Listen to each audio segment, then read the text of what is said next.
अब हम मोदी सरकार के इंटरिम बजट का विश्लेषण करेंगे और आपको बताएंगे कि इस बजट का आपके जीवन पर और देश के आर्थिक स्वास्थ्य पर क्या असर पड़ेगा। सबसे पहले आपको आज के बजट की 5 बड़ी बातें बताते हैं, क्योंकि इन बातों से ही आपको इस इंटरिम बजट का मूल स्वभाव आज समझ में आएगा।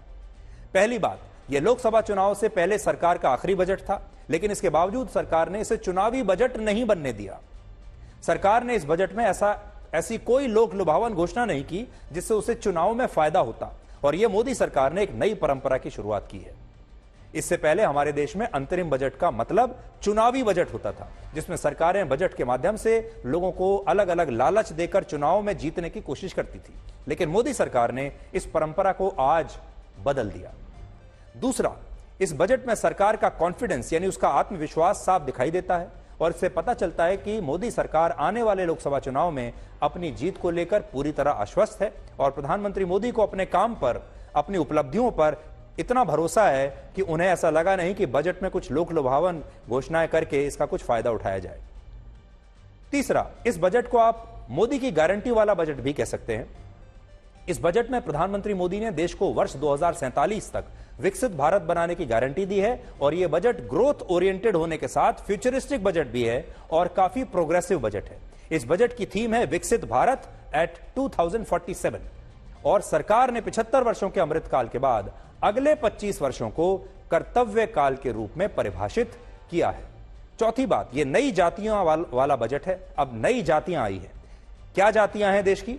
युवा, महिला, किसान और गरीब, ये जातियां हैं जिनके लिए सरकारों ने बड़ी बड़ी योजनाओं का सरकार ने ऐलान किया है, और यह बजट ज्ञान पर आधारित है। ज्ञान का मतलब क्या है? जी का मतलब गरीब, वाई का मतलब युवा, ए का मतलब अन्नदाता और एन का मतलब नारी। और पांचवा, इस बजट के तहत देश में सड़कें, पुल और इंफ्रास्ट्रक्चर को बेहतर बनाने पर जोर दिया गया है, और इसके लिए रक्षा मंत्रालय, परिवहन मंत्रालय और रेलवे के बजट में ऐतिहासिक वृद्धि की गई है। इसके अलावा इसमें नए मेडिकल कॉलेज और अस्पताल बनाने का ऐलान किया गया है, और शहरों के साथ ग्रामीण इलाकों के लिए भी बड़ी योजनाओं की घोषणा की गई है। और सबसे बड़ी बात ये बजट टेक्नोलॉजी और भारत की डिजिटल ग्रोथ को ध्यान में रखते हुए बनाया गया है, और यह भारत को आत्मनिर्भर भारत बनाने का बजट है, क्योंकि इसमें छोटे कारोबारियों, नए स्टार्टअप्स, खेती के नए तरीके, भारत में ज्यादा उत्पादन और नई फैक्ट्रियों को स्थापित करने के लिए कई योजनाओं और कार्यक्रमों का ऐलान किया गया है। और इस बजट को और बेहतर तरीके से आपको समझाने के लिए आज हमारे साथ हैं भारत के commerce and industry minister Shri Piyush Goyal. Piyush ji, आपका बहुत बहुत स्वागत है। पीयूष जी, सबसे पहला सवाल यही, अभी तक की जो परंपरा रही है उसमें हमने ये देखा कि अलग अलग सरकारें चुनाव से ठीक पहले बजट को एक चुनावी टूल की तरह इस्तेमाल करती थी। बजट चुनावी हुआ करते थे, लोक लुभावन उनके अंदर घोषणाएं की जाती थी। आज का जो बजट है, विपक्ष की भाषा में कहूं तो बड़ा सूखा हुआ है। आज का बजट एक सर्जरी की तरह है जो सच है, यानी सच थोड़ी देर परेशान तो करता है, लेकिन लॉन्ग टर्म में आपको बड़ा फायदा उससे होता है। तो क्या आप इसको यह मानेंगे कि ये प्रधानमंत्री मोदी का अपना कॉन्फिडेंस है कि वो चुनाव जीत ही रहे हैं? मुझे लगता है कि इसमें प्रधानमंत्री मोदी जी के कॉन्फिडेंस से ज्यादा भारत की जनता का कॉन्फिडेंस प्रधानमंत्री मोदी जी पे झलकता है। प्रधानमंत्री नरेंद्र मोदी जी ने जनता का विश्वास अपने काम से जीता है, जनता का विश्वास अपनी ईमानदारी से जीता है, अपनी मेहनत से जीता है। और जिस प्रकार से 10 वर्ष में भारत के अमूलचूल परिवर्तन हुआ है, जिस प्रकार से एक बहुत ही कमजोर अर्थव्यवस्था आज विश्व की 5वीं सबसे कमजोर अर्थव्यवस्था बन गई, फ्रैजाइल 5 टू टॉप 5, महंगाई नियंत्रण में, ब्याज के दर नियंत्रण में, विदेशी मुद्रा दो गुनी हो गई है, विदेशी निवेश आ रहा है। एक प्रकार से भारत में ऐसा कोई पहले कभी परिस्थिति इतनी मजबूत नहीं थी कि लोगों में आत्मविश्वास हो कि भारत भी कभी विकसित देश बन सकता है। पर आज लोगों को विश्वास है कि मोदी है तो मुमकिन है। ये भारत का समय है और आज देश तैयार हो गया है बड़ी चुनौती लेने के लिए। आज का जो बजट है ये एक प्रकार से उस चुनौती की आधारशिला रखता है कि हम अभी तैयार हैं विकसित भारत बनने के लिए। हमारी आधार रहेगी समाज के हर वर्ग का उत्थान, हमारा आधार रहेगा कि गरीबों का कल्याण हो, उनका अच्छा भविष्य मिले, मध्यम वर्ग और आगे जाए, किसानों की आमदनी भी बढ़े, उनको नई टेक्नोलॉजी, नए मौके मिले। किस प्रकार से महिला की नारी शक्ति को हम वंदन करते हैं, अभी 1/3 रिजर्वेशन भी की है, लेकिन साथ ही साथ नारी शक्ति की जो संभावनाएं हैं देश की विकास यात्रा को गति देने के लिए उसका सम्मान किया गया है। और होलिस्टिकली देखें तो बड़ा प्रैग्मेटिक बजट है, बड़ा प्रोग्रेसिव बजट है, बड़ा फॉरवर्ड लुकिंग है। मैं साधुवाद करता हूं प्रधानमंत्री मोदी जी का, निर्मला जी का, कि उन्होंने इतना बेहतरीन बजट आज पेश किया। जी, आप तो कॉमर्स और इंडस्ट्री मिनिस्टर हैं और आप जानते हैं कि किसी भी बिजनेस मॉडल में कंटिन्यूटी बहुत जरूरी है। और हम ये लक्ष्य जब कहते हैं कि हम विकसित भारत बनेंगे 2047 तक, हमारा जो बिजनेस मॉडल है उसकी कंटिन्यूटी के लिए इंटरनेशनल स्तर पर जो नए नए बदलाव आ रहे हैं, टेक्नोलॉजीज बदल रही हैं, आर्टिफिशियल इंटेलिजेंस आ रहा है, आपको क्या लगता है कि अंतर्राष्ट्रीय स्तर पर हमारा सबसे बड़ा जो चैलेंज है, चुनौतियां भी तो बहुत सारी होंगी, वहां तक पहुंचने में कौन सी ऐसी चुनौतियां आपको दिखाई देती हैं जिसके लिए हमें कुछ और एक्स्ट्रा तैयारी करनी पड़ेगी? देखिए, आपने देखा होगा मोदी जी अपने आप को नई टेक्नोलॉजी से जो विश्व के परिवर्तन हो रहे हैं उसके साथ हर समय 2 कदम आगे रहते हैं। जब आर्टिफिशियल इंटेलिजेंस का प्रभाव बढ़ रहा था तो मोदी जी ने उसके ऊपर पूरा अपनी जानकारियां ली, समझा, विश्व के बड़े प्रमुख लोगों से चर्चा विमर्श करके एक भारत को भी उस दिशा में लेके जाने का काम किया।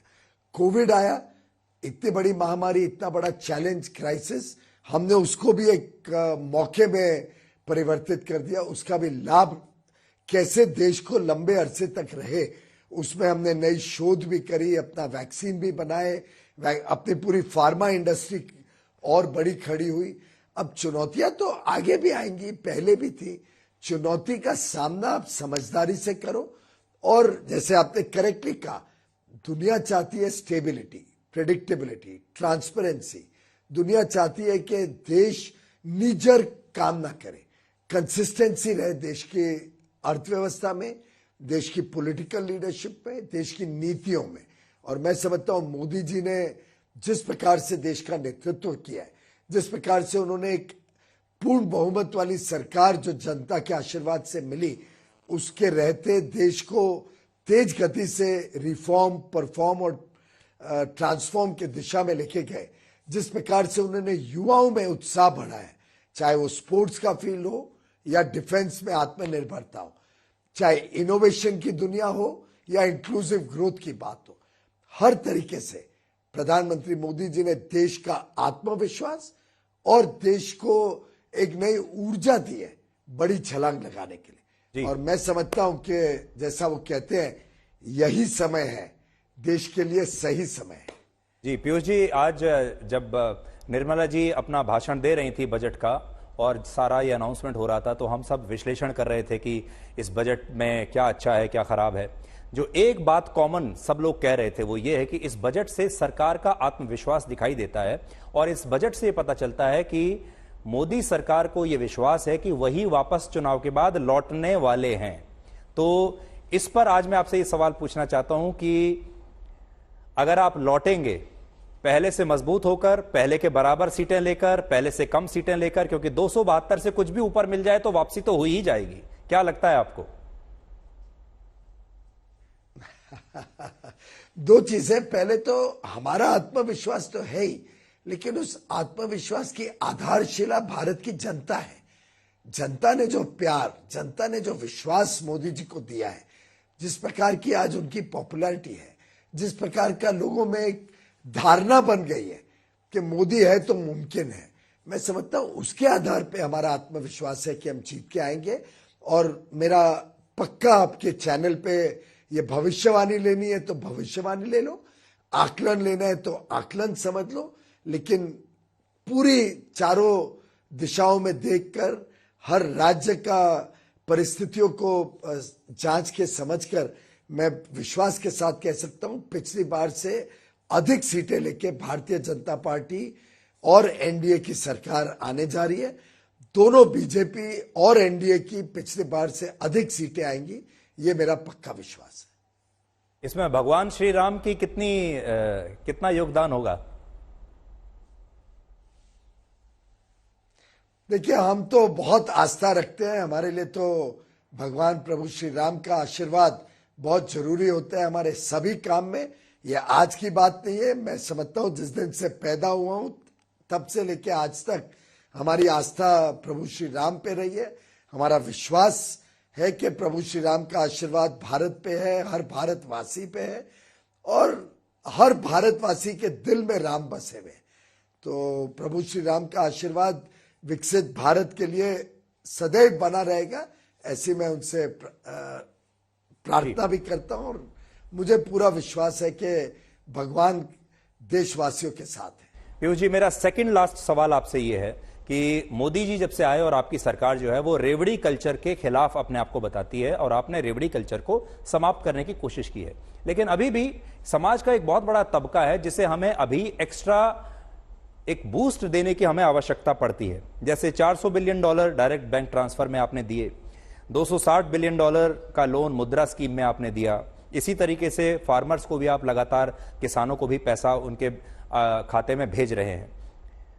अब विपक्ष के बहुत सारे नेता इसे भी रेवड़ी ही मानते हैं, लेकिन मैं आपसे यह जानना चाहता हूं कि विकसित भारत का सपना जब पूरा हो जाएगा, वो कौन सा थ्रेशहोल्ड आप समझते हैं होगा जब आपको इन योजनाओं की जरूरत नहीं पड़ेगी और आप सबको इतना सक्षम कर देंगे कि किसी को, सब लोग अपना लोन चुका सकते हैं, सब लोग अपना मकान बना सकते हैं और सब लोग अपना बैंक अकाउंट भी ठीक से ऑपरेट कर सकते हैं?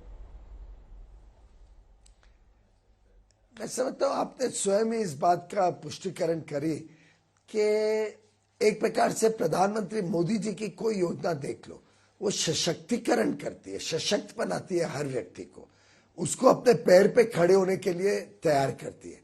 और हमने तो कई सारी ऐसी चीजें, सब्सिडीज वगैरह बंद करी हैं जो हमें लगता था कि ठीक से टारगेटेड नहीं थी या उसका लाभ सही जगह पे नहीं पहुंचा।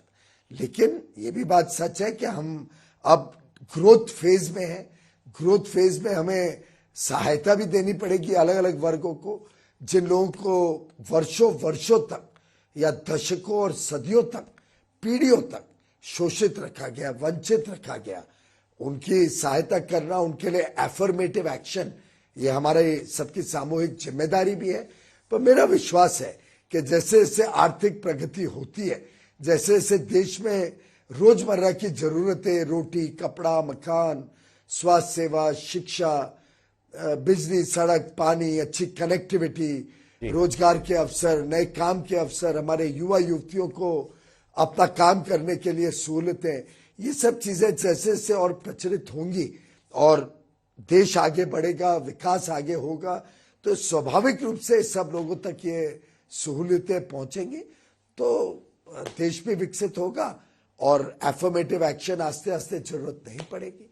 जी पीयूष जी, आखिरी सवाल मेरा यह है और ये थोड़ा सा आउट ऑफ सिलेबस है, और वो ये कि जैसे मैंने आपसे कहा कि बिजनेस कंटिन्यूटी कई बार बहुत जरूरी होती है और कई बार हमने ये भी देखा मोदी सरकार फैसले भी लेती है जो कड़े फैसले होते हैं, जैसे कि जो चाइनीज कंपनियां हैं या जो उनके एप्स हैं उसको लेकर फैसला हुआ। अभी एक फैसला हुआ पेटीएम को लेकर, और पेटीएम, क्योंकि हमारे जो दर्शक हैं बड़ी संख्या में पेटीएम को इस्तेमाल करते हैं, इसके पीछे आप हमारे दर्शकों को क्या कहना चाहेंगे, क्या एडवाइजरी आप देना चाहेंगे? सुधीर जी, मुझे ये रेगुलेटर का निर्णय है, रिजर्व बैंक ऑफ इंडिया का निर्णय है, और हमारी सरकार कभी भी रेगुलेटर के काम में दखल अंदाजी नहीं करती है। मुझे लगता है कि रेगुलेटर ही इसके ऊपर खुलासा कर पाएंगे।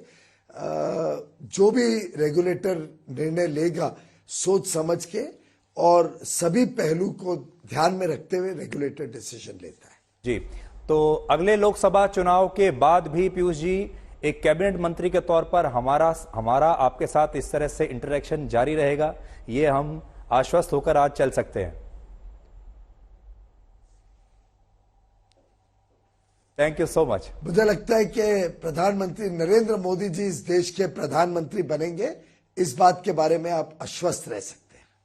थैंक यू पीयूष जी, आपका बहुत बहुत शुक्रिया।